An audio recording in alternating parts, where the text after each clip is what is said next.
Hello CMA students, how are you all. मेरा नाम है रमनदीप सिंह। स्वागत है आपका मेरे चैनल एएफएलएम के अंदर। एंड गाइस, आज की जो मैं वीडियो लेके आया हूँ उसके अंदर मैं बात करूंगा future of CMA profession in 2021 and onwards, कि 2021 में सीएमए प्रोफेशन का फ्यूचर कहाँ दिख रहा है और ऑनवर्ड्स इसके आगे क्या रहेगा, जो मेरे को लगता है। और अगर मैं इसके बारे में बात करूँ, ये सिमिलर वीडियो मैं ऑलरेडी सीएस प्रोफेशन पे बना चुका था। सीएमए वाले बच्चे बड़े टाइम से रिक्वेस्ट कर रहे थे कि सर सीएमए वालों के लिए बनाओ। तो पहले बेटा सीएमए के बारे में थोड़ा सा एक ओवरव्यू देता हूँ कि CMA stands for cost and management accountant. And जब आप सीएमए आप करते हो तो आपको ना सीएमए 3 लेवल में डिवाइड होती है, क्योंकि कोई बच्चे ऐसे होंगे जो इस वीडियो को पहली बार देख रहे हो, जो भी 12th करके नए नए आ रहे हैं, इसलिए मैं थोड़ा सा बता रहा हूँ इसके बारे में। तो सीएमए 3 लेवल पे डिवाइड होती है, foundation, inter and final. Foundation में आपको 4 पेपर देने होते हैं। इंटर जो होता है वो आपका 2 ग्रुप में डिवाइड होता है, 4-4 ग्रुप, 4-4 पेपर के, एक ग्रुप में 4 पेपर होते हैं। तो इंटर में आपको 8 पेपर देने होते हैं एंड फाइनल में अगेन 8 पेपर देने होते हैं। और इस हिसाब से आपकी सीएमए की डिग्री क्वालिफाई हो जाती है। अगर मैं आपको बीच में आर्टिकलशिप भी करनी होती है आपको 15 महीने की, मैं उसके बारे में बात करूंगा। तो अगर मैं बताऊं तो सीएमए बेसिकली पहले इसको आईसीडब्ल्यूए बोला जाता था, cost and works accountant, institute of cost and works accountant एक इंस्टीट्यूट है जो इस कोर्स को कराता था, सीडब्ल्यूए, जिसको लेटर ऑन चेंज करके सीएमए कर दिया गया। उसका रीजन क्या है कि इनका सीएमए का मैनेजमेंट कंसल्टेंसी में स्कोप बहुत ज्यादा बढ़ चुका था। सीएमए प्रोफेशन का मैनेजमेंट कंसल्टेंसी में स्कोप बहुत ज्यादा बढ़ चुका था। इस वजह से इसको लेटर ऑन किस में डाल दिया गया, लेटर ऑन इसको नाम चेंज करके सीएमए कर दिया गया। अगर मैं आपको बताऊं तो सीएमए जब बनते हैं तो आप जैसे डॉक्टर जब बनता है तो वो 2 तरीके के काम होते हैं उसके। डॉक्टर बनने के बाद या तो वो नौकरी करेगा, है ना, किसी हॉस्पिटल में, या वो अपना क्लिनिक खोल सकता है। उसको हम बोलते हैं कि डॉक्टर अपनी प्रैक्टिस कर रहा है। सिमिलरली सीएमए भी 2 जगह जा सकता है। जब वो एज अ सीएमए क्वालिफाई होगा तो उसके बाद 2 रास्ते हैं, या तो वो जॉब में चला जाए, नौकरी कर ले, या फिर वो अपनी प्रैक्टिस कर ले, अपनी फर्म खोल ले, अपनी फर्म खोल ले। अगर मैं बताऊं तो सीएमए क्या काम करते हैं, तो सीएमए वालों का जो मेन काम होता है वो कॉस्ट अकाउंटिंग से रिलेटेड होता है, कि एक कंपनी के अंदर एक प्रोडक्ट की जो कॉस्ट निकल रही है वो उसकी कितनी रखनी चाहिए without compromising with the quality. उसकी कॉस्ट कैसे मिनिमम होगी, उसके रिकॉर्ड्स मेंटेन करना कि कॉस्टिंग पर यूनिट में कितना खर्चा आ रहा है। इसके अलावा कॉस्टिंग के लिए रिकॉर्ड्स बनते हैं, कॉस्ट शीट बनती है, बड़े सारे डॉक्यूमेंट्स बनते हैं, वो सब बनाने से लेकर प्रिपेयर करने तक का और सारा कुछ रेडी करने का, कॉस्टिंग पे पूरा ध्यान मैटर रखने का काम सीएमए का है। प्लस खाली कॉस्टिंग तक उनका काम सीमित नहीं है, फाइनेंशियल अकाउंटिंग, कॉर्पोरेट अकाउंटिंग, इसके अलावा फाइनेंशियल मैनेजमेंट के काम कंपनी के, इसके अलावा taxation, direct as well as indirect tax, सारे काम सीएमए देखते हैं। ये चीज याद रखना।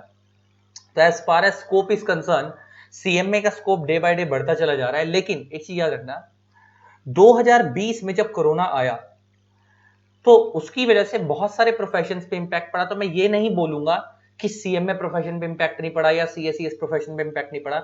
जैसे सब प्रोफेशंस पे इंपैक्ट पड़ा, ऐसे सीएससीएस सीएमए प्रोफेशन पे भी इंपैक्ट पड़ा। जॉब्स यहां भी गई, यहां भी कम हुई, लेकिन as compare to other professions हमारे प्रोफेशंस की जॉब कम गई। उसका एक रीजन है बहुत बड़ा, क्योंकि ये देखो, एक होते हैं जनरल प्रोफेशंस जो किसी चीज के मास्टर नहीं है, एग्जांपल एमबीए, उनके बिना काम एक बार को फिर मैनेज हो जाता है, क्योंकि वो किसी चीज के पर्टिकुलर मास्टर नहीं है ना। आपको पता होगा उनका ओवरऑल काम ही मैनेजमेंट है। लेकिन आप लोग जो, हम लोग जो काम करते हैं ना, सीए, सीएस, सीएम में, वो कोर वर्क संभालते हैं, उनका एक पर्टिकुलर वर्क एलोकेट होता है जो उनके बिना कोई चलाएगा ही नहीं। और जितने उस वर्क के लूपहोल्स होते हैं वो सिर्फ हमें ही पता होते हैं।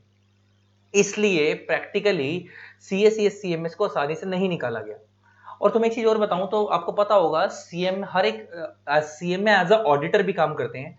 आपको पता होगा 3 तरीके के मेनली ऑडिट होते हैं। मेनली, वैसे तो बहुत सारे होते हैं ऑडिट, लेकिन मेनली 3 तरीके के होते हैं। एक होता है स्टैट्यूटरी ऑडिट, जिसको हम फाइनेंशियल ऑडिट भी बोलते हैं। वो मेनली खाली, क्योंकि लोगों को ऑडिटर जब हम बोले तो खाली सीए पता होता है, लेकिन आपको आज मैं बताऊंगा कि 3 तरीके के ऑडिटर होते हैं और सारे ही ऑडिटर है वो। एक होता है स्टैट्यूटरी ऑडिट, जिसको हम फाइनेंशियल ऑडिट बोलते हैं, वो खाली सीए कर सकता है। और सीए भी कौन सा वाला, इन प्रैक्टिस वाला, जॉब वाला नहीं, प्रैक्टिस वाले। सेम एक होता है कंप्लाइंस ऑडिट, एक कंपनी में जितने लॉ लग रहे हैं वो सारे चेक करना, उसको हम सेक्रेटरियल ऑडिट भी बोलते हैं, वो खाली सीएस इन प्रैक्टिस कर सकता है। एक होता है कॉस्ट ऑडिट, कॉस्ट अकाउंटिंग से रिलेटेड जितने भी मैटर्स हैं और उन सबको ऑडिट करना, उस कॉस्ट रिकॉर्ड्स को चेक करना, वो काम सीएमए का है। उसके लिए कंपनीज एक्ट में सेक्शन 148 है जो स्टैट्यूटरी रिकॉग्निशन देता है। स्टैट्यूटरी मींस लीगली अधिकार देता है कि सीएमए के अलावा और कोई भी प्रोफेशन कॉस्ट ऑडिट नहीं कर सकता। तो इससे एक चीज क्लियर हुई कि हर एक प्रोफेशन के पास ऑडिट करने की पावर है। प्रोफेशनल के पास, भले सीए हो, सीएस हो, सीएमए हो, लेकिन आप चीज याद रखना कि सीएमए, सीए, सीएस वाले जो ऑडिट करते हैं वो खाली वो वाले ऑडिट कर सकते हैं जो प्रैक्टिस वाले सीए, सीएस, सीएमए है। जो एम्प्लॉयमेंट में वो ऑडिट नहीं कर सकते, पहली बात। दूसरी बात, अगर मैं बताऊं तो एक जीएसटी ऑडिट का कंसेप्ट भी होता था और इनकम टैक्स ऑडिट का। इनकम टैक्स ऑडिट खाली सीए कर सकता है, सीएस और सीएमए नहीं कर सकते। और एक जीएसटी ऑडिट होता था, वो सीएस और सॉरी सीएमए और सीए कर सकते थे, लेकिन उसको भी स्क्रैप कर दिया गया है। उस बजट के अंदर प्रपोजल आया गया था कि उसको हटा रहे हैं। तो बहुत सारे सीएमए के बच्चे टेंशन में आ गए कि अब जीएसटी ऑडिट को हटाया जा रहा है तो हमारा क्या होगा, है ना, प्रोफेशन का हमारे जीएसटी ऑडिट हटा दिया जाएगा तो हमारा काम छिन जाएगा। तो मैं प्रैक्टिकली बता दूं कि जीएसटी ऑडिट वैसे भी 60-70% काम, 70-80% काम सीए वालों के हाथ में था, सीएमए वालों के हाथ में नहीं था। क्योंकि उसका रीजन मैंने तुम्हें क्या बताया कि वो काम ऑडिट कौन करते हैं, प्रैक्टिसिंग वाले। और सीएमए की प्रैक्टिसिंग फर्म्स इंडिया में बहुत कम है, सीएमए वाले मेजरली जॉब्स में होते हैं। कहां होते हैं, जॉब्स में। तो जब वो जॉब्स में होते हैं, प्रैक्टिसिंग में ऑलरेडी कम है, तो इसलिए ज्यादातर जो जीएसटी ऑडिट का काम था सीए वालों के हाथ में था। तो नुकसान सबको हुआ है, सीएमए का भी थोड़ा सा काम छिना, वहां पे भी उनका भी छिना। लेकिन एक ऑडिट जाने से ये नहीं कि आप लोग बर्बाद हो गए। जीएसटी खत्म नहीं हुआ है, जीएसटी के अंदर एक छोटा सा पोर्शन ऑडिट को हटाया गया है। अगर आप ओवरऑल देखोगे तो जीएसटी में कंसल्टेंसी देना, जीएसटी की जो फाइलिंग्स होती थी, फॉर्म फाइलिंग, वो सब आज भी हैं, वो सब आज भी हैं। इसके अलावा जो सीएमए वाले इनकम टैक्स ऑडिट नहीं कर सकते, टैक्स ऑडिट नहीं कर सकते, लेकिन सीएमए वालों को इनकम टैक्स में कंसल्टेंसी करना अलाउड है। तो आप कंसल्टेंसी करो, वहां से पैसा कमाओ, कोई दिक्कत वाली बात नहीं है। तो ultimately what I want to say कि इतना बड़ा स्कोप है। अच्छा, आप किसी प्रैक्टिसिंग सीएमए से पूछोगे या किसी जॉब वाले से पूछोगे, तुम आज के दिन में देखना किसी भी गवर्नमेंट कंपनी में अगर फाइनेंस की जॉब निकलती है या किसी भी पब्लिक सेक्टर अंडरटेकिंग में फाइनेंस की जॉब निकलती है, तो वो सबसे पहले उन्होंने लिखा होता है CA/CMA, क्योंकि सीएस वाला को तो उससे कोई लेन देन नहीं है फाइनेंस से, सीएस वाला तो लीगल में होते हैं। तो फाइनेंस की जॉब आप जब भी देखोगे तो CA/CMA लिखा होता है, सीएमए वालों को हमेशा इक्वल अपॉर्चुनिटी मिलती है। तो आपको अपने आप को किसी और प्रोफेशन से कम नहीं समझना है। बच्चे मेरे को मैसेज करते हैं कि सर सीएमए बनने के बाद स्कोप है, हम लोगों ने तो आज तक CA/CS के बारे में सुना है। बेटा बहुत स्कोप है, बहुत ज्यादा स्कोप है। जिन लोगों को, अच्छा जो लोग बोलते हैं ना सीएमए का स्कोप नहीं है, वो दो ही लोग हैं, वो दो तरीके के लोग हैं। एक वो लोग जो आज तक खुद सीएमए नहीं बन पाए, बन रहे थे, बनते बनते फेल हो गए, तो वो मार्केट में नेगेटिविटी फैला रहे हैं कि सीएमए में कुछ नहीं है, क्योंकि खुद तो बन नहीं पाए, अब बदनामी करो लोगों की।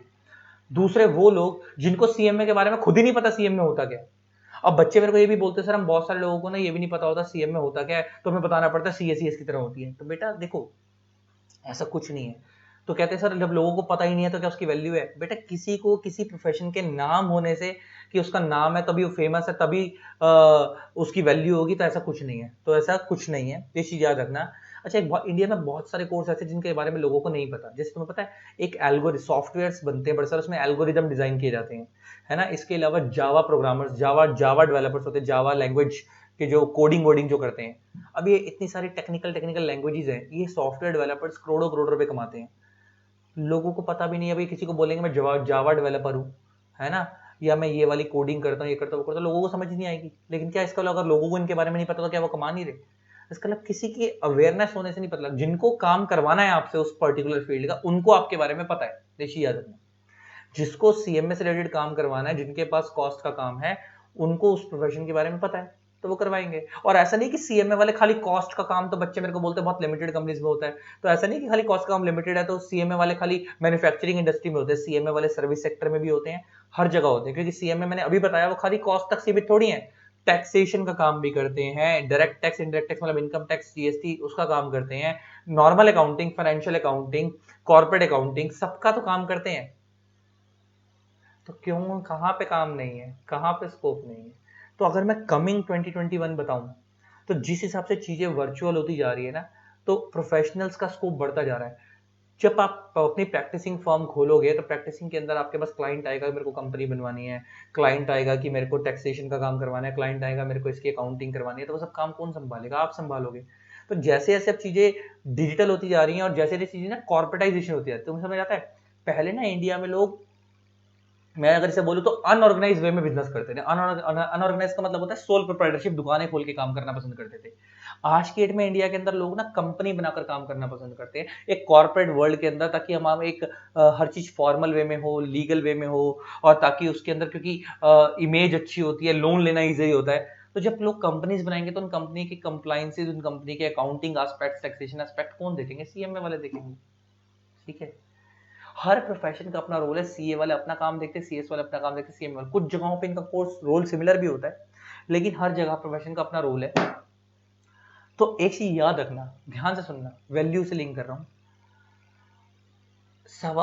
130 करोड़ की आबादी के अंदर अगर तुम आज के डेट में सीए देखोगे तो 5 लाख के आसपास है, सीएस देखोगे तो 75-80 हजार के आसपास है, सीएमए 90,000 1 लाख के आसपास है।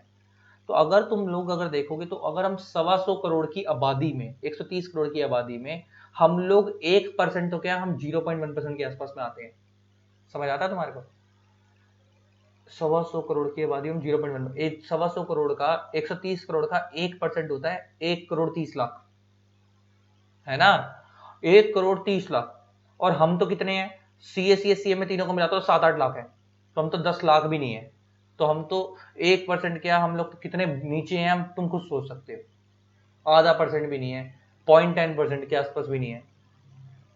तो इससे तुम अंदाजा लगाओ कि हम जब इतनी बड़ी आबादी को सर्व करने के लिए इतने कम प्रोफेशनल्स हैं, तो वैल्यू तो ऑटोमेटिक होगी, है ना? तो जो भी बंदा आपको डराता है, फालतू की सुनने की जरूरत नहीं है। मेहनत करो, दिल लगा के मेहनत करो, जी जान लगा दो, और अपने प्रोफेशन पे भरोसा रखो, अपने आप पे भरोसा रखो। नॉलेज से बड़ी कोई चीज नहीं होती। अगर कोई बंदा समझदार हो ना, और उस पर कोई डिग्री ना हो, वो खाली ग्रेजुएशन के बेस पे, खाली 12वीं के बेस पे लोग करोड़ रुपए कमा लेते हैं। पैसा कमाने के लिए नॉलेज की जरूरत, डिग्री की जरूरत नहीं होती, दिमाग की जरूरत होती है। डिग्री आपको रिस्पेक्ट दिलाती है ना? आपको रिस्पेक्ट के अलावा अगर बात बताऊँ तो एक लेवल ऑफ अंडरस्टैंडिंग देती है कि आप नॉर्मल लोगों से, देखो एक नॉर्मल बंदा जब बिजनेस स्टार्ट करता है ना, डॉक्टर भी अगर पढ़ा लिखा भी है तब भी, तो उसको नहीं पता होता बिजनेस में क्या एस्पेक्ट होते हैं, अकाउंटिंग क्या इम्पैक्ट पड़ेगा, लीगल क्या इम्पैक्ट पड़ेगा, टैक्सेशन पे क्या इम्पैक्ट पड़ेगा अगर मैं इतना पैसा कमा लूंगा। लेकिन तुम्हें सब पता होगा, तो तुम लोग तो बिजनेस तक कर सकते हो बनने के बाद। तो अपने आप को इतना नीचे नहीं सोचते कभी भी। पॉजिटिव रहो, अपने प्रोफेशन की कदर करो, अपने इंस्टीट्यूट की कदर करो, जिंदगी में बहुत आगे जाओगे। ठीक, आई होप आपको वीडियो अच्छी लगी होगी। इसी तरीके से वीडियोस को प्यार देते रहे। Keep loving, keep supporting. Thanks for. Bye.